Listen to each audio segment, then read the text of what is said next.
how do we solve the debt problem today?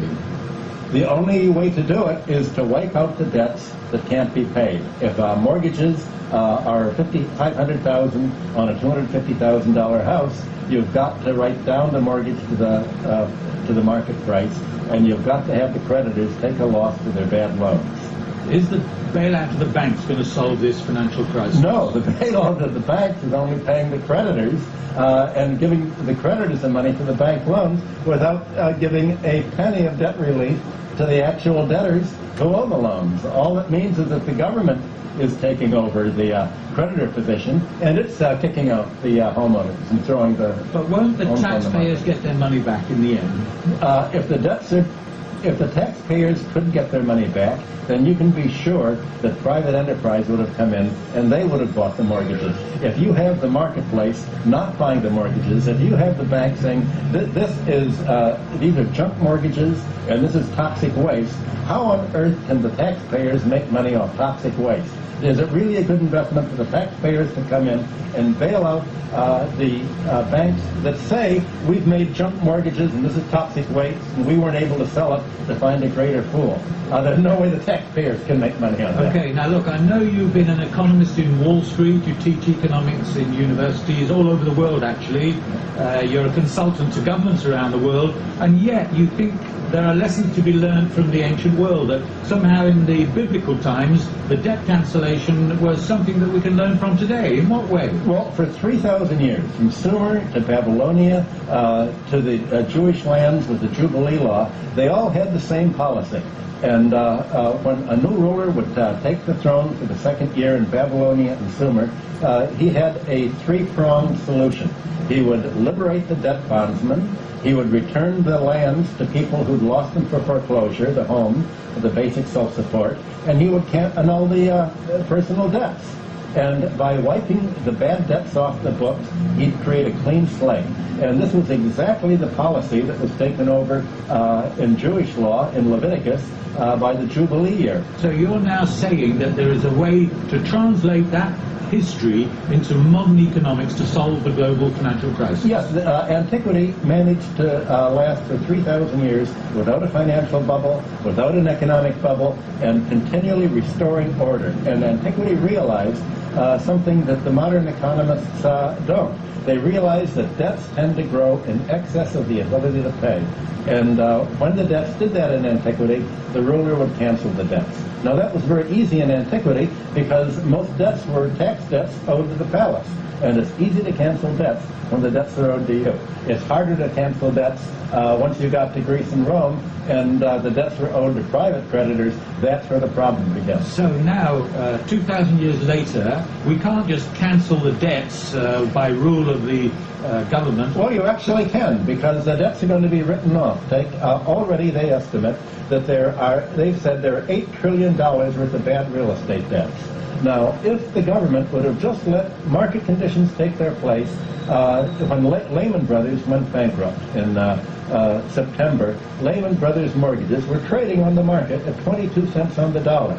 Now, at this point, buyers could have come in, bought the mortgages at 22 cents on the dollar, and then gone to the homeowners and the real estate owners and said, okay, we're going to renegotiate your mortgage at 22 cents or maybe 24 cents on the dollar, or even 25 cents on the dollar. That would have given them a profit. They would have marked down the debts to the ability to pay or to the market price. And one way or other, the debts are going to have to be written down to the ability to pay, otherwise they're not going to be paid.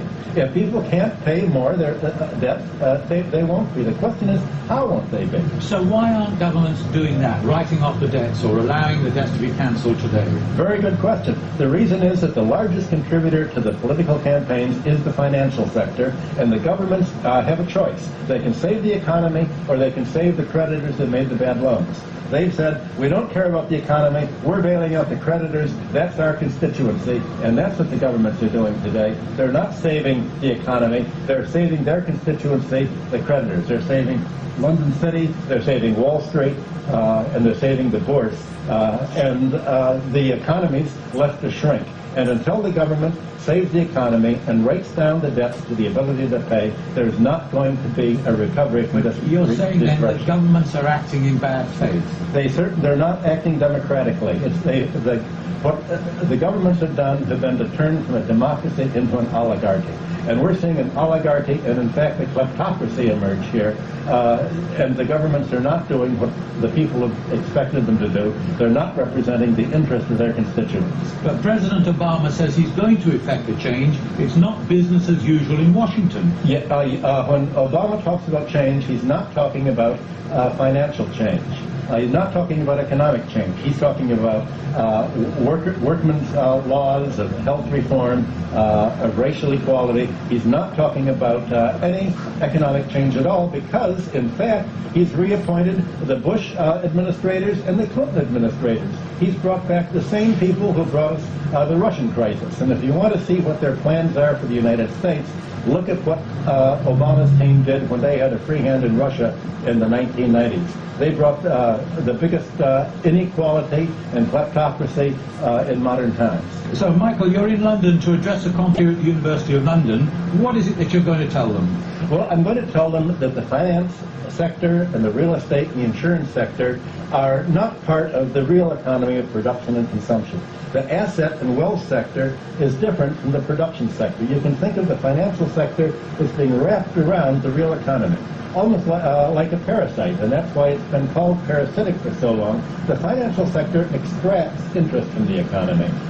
The property sector extracts economic rent, as do monopolies. Now, the key thing about parasites is that it's not simply that they extract nourishment from the host. The parasite takes over the host's brain to make it think it's part of the economy, to make it think it's part of the host's own body, and in fact that it's almost like a child of the host to be protected.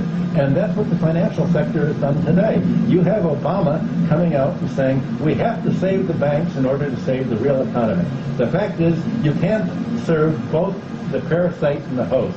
Now, the amazing thing is that we have the economic training tablets from Babylonia from 2000 BC, and the mathematical models they had of the economy in 2000 BC are more sophisticated than any of the mathematical models that they use today for government planning. And the reason is that they calculated how long it takes for a debt to double. Any interest rate is a doubling time. They knew in 2000 BC that the debts doubled. They also knew that the economy grew in an S-curve. They had mathematical models for the growth of herds in an S-curve, for agricultural production. So they knew that the tendency was for debts to grow faster than the economy could grow. And that's why when every new ruler took the throne, they'd cancel the debt. But look, we've had Nobel Prize-winning economists telling hedge funds how to operate. Are you saying they are clueless on mathematics? Well, that's a very good question. You look at the fact that long-term credit management went broke using the Nobel Prize winners. The mathematical models that won the Nobel Prize have led to $450 trillion of derivatives contracts that are now junk. So what they won the Nobel Prize for is junk mathematics that have led to junk derivatives and junk mortgages. That's what's happened.